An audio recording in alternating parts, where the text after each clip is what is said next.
Today's craving recipe is how to make a perfect Papdi Chaat.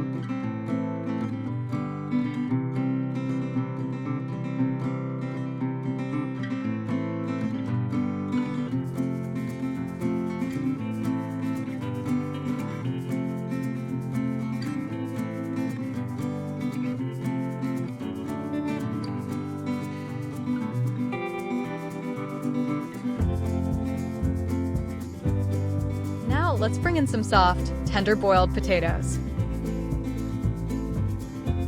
Press and mash the tender potatoes, turning them into a fluffy, velvety texture. Drop the chickpeas in gently. Add the fresh, chopped onions for a burst of flavor.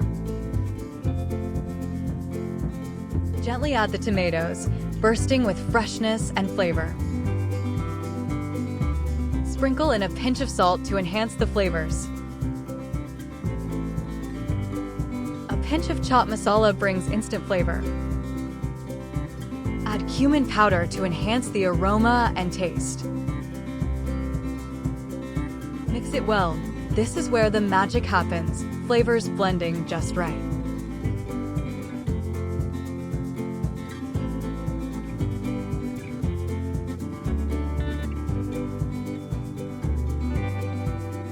Arrange 3 to 4 papdis evenly, setting the base for our chaat. Spoon the chaat mixed generously over all the papdis. Spoon the creamy curd over the chaat, making it irresistibly delicious. Spoon in some mint chutney, adding freshness and aroma to every bite. Add a spoonful of tamarind chutney, enhancing the flavors beautifully. Add the sev on top, giving the chaat a delightful crunch. Garnish with coriander, giving the chaat a fresh, vibrant touch. Crunchy, zesty, sweet, and creamy, this Papdi Chaat is ready to enjoy. And that's today's craving mystery. Enjoy!